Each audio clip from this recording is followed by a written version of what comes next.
question sur l'aide qu'on peut apporter à notre compagne ou à notre compagnon qui s'emporte dans une émotion.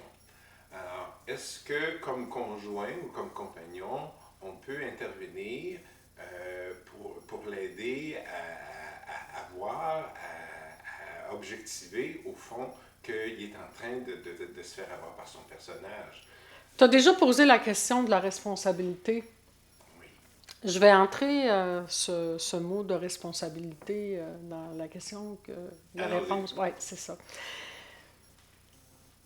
La seule responsabilité que tu as, c'est de prendre la responsabilité de la situation qui est devant toi.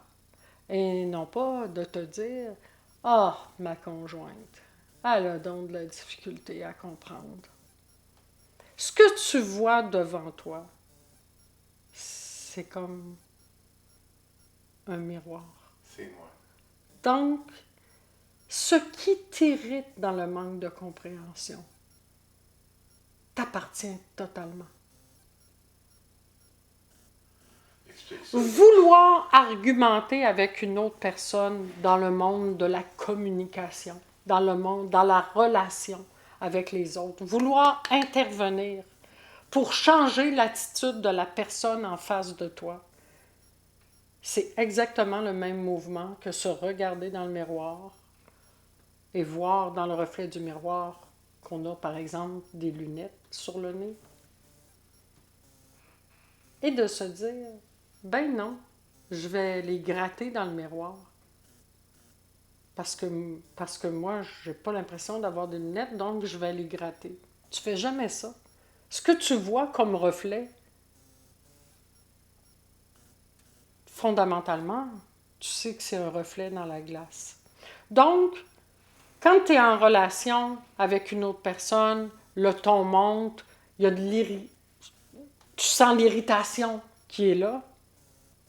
Ben, au lieu de te dire « Ah, pauvre elle, elle ne comprend pas », tu pourrais simplement accueillir l'incompréhension. Et là. Et en prendre... La sienne, la mienne. On ne rêve que de soi. C'est ça. C'est la tienne, évidemment. Quelle magnifique. T'essaies de gérer le reflet dans le miroir. Laisse le truc monter. Laisse l'émotion se déployer à travers cette relation-là. On est porté à vouloir expliquer les mystères de la vie à la personne qui est en face de nous.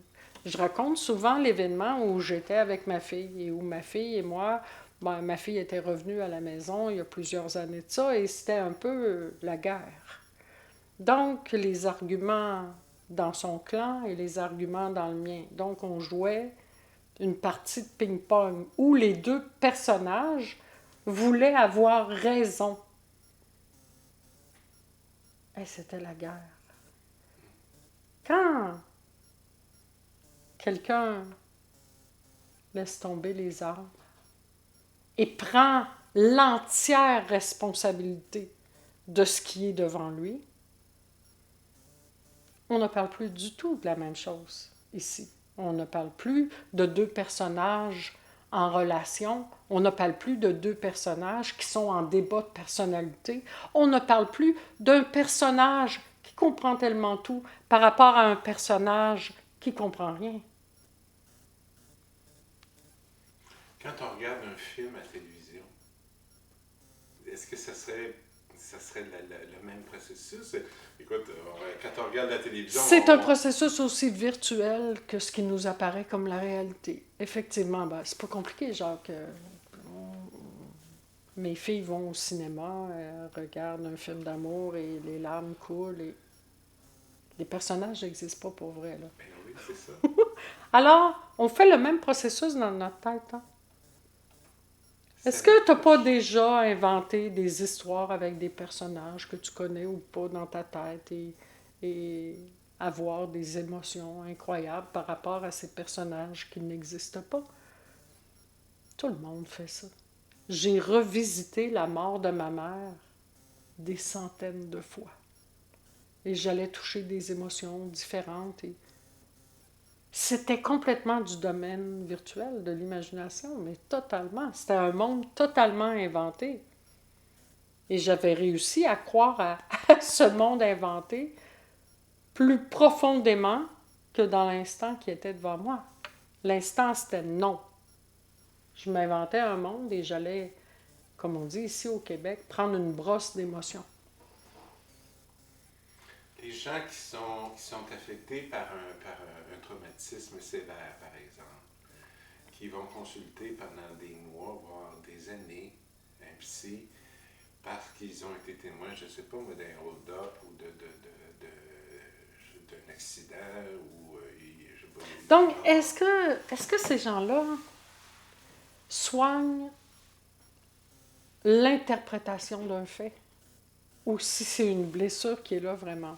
Je te raconte une histoire où j'ai rencontré une dame qui a été victime d'un hold-up dans une banque, justement, où elle a eu le fusil sur la tempe ouais. pendant 1 heure de temps et elle était retenue par le gars. Et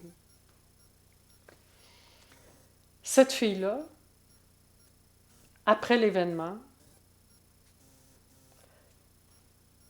a eu beaucoup de tremblements dans l'heure qui ont suivi. Et après, elle s'est retrouvée plutôt calme. Son patron lui a dit, écoute, tu vas prendre plusieurs journées de congé parce que c'est vraiment un choc. Elle dit, non, ça va aller. Je suis capable d'aller chez moi et ça va aller. Étrangement, on dirait que les tremblements que j'ai eus ont été la réaction à l'événement qui s'est passé et c'est correct.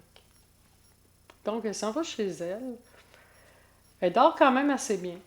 Elle se lève le lendemain et revient à la banque.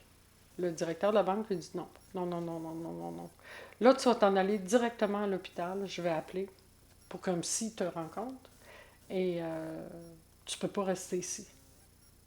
Ben, la fille, elle lui dit, mais ben non, je suis capable de travailler maintenant. Et finalement, c'est son patron et elle est obligée d'aller à l'hôpital. Elle se retrouve à l'hôpital où le psy lui explique, regarde, là, tu as l'impression que tu fonctionnes, hein?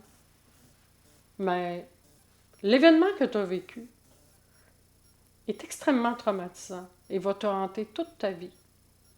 Tu auras un choc post-traumatique. Alors, il faut commencer à s'en occuper maintenant. Alors, elle était étonnée en même temps. Elle s'est dit, ben, j'ai pas le choix puisque ça fait partie de mon processus de travail et tout ça. Alors, le psy lui a dit, tu vas avoir des cauchemars. Tu n'auras plus confiance dans les autres. Donc, il faut travailler là-dessus maintenant. Elle a suivi 15 ans de thérapie. Elle s'est rendue complètement malade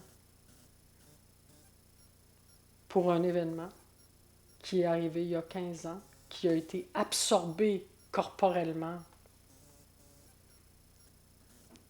Donc, elle a cru cette histoire qu'on lui a racontée et s'est inventée une fragilité émotionnelle à cause de cet événement-là.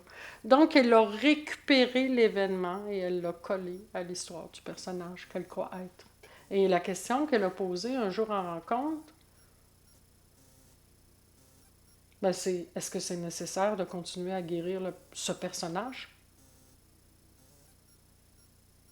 Mais j'ai dit, toi, qu'est-ce que t'en penses? Elle dit, mais pas du tout.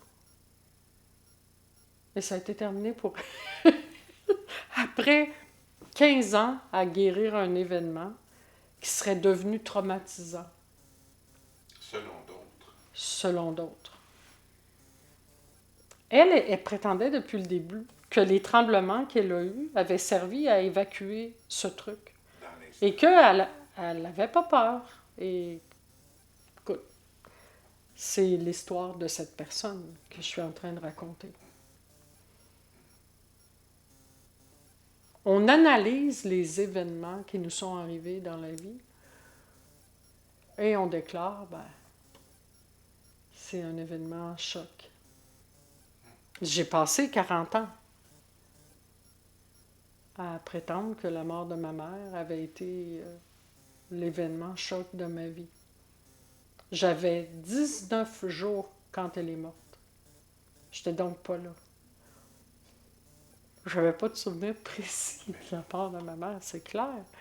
Mais après, les gens disaient, ouais, qu'une personne comme ça, qui n'a pas une mère, n'a pas de modèle et ne sera pas capable d'aimer. Et bon, tu connais Jacques, ce langage. C'est ça. Donc, ça faisait de moi une personne incapable d'avoir ce genre de relation. Une traumatisée, une carence. Oui. En même temps, on se sert de ça hein, pour se raconter une histoire. L'honnêteté a été de voir que je me servais de cette histoire-là pour prétendre que j'étais devenue quelqu'un, une battante qui avait survécu à... Non, mais on se raconte des histoires.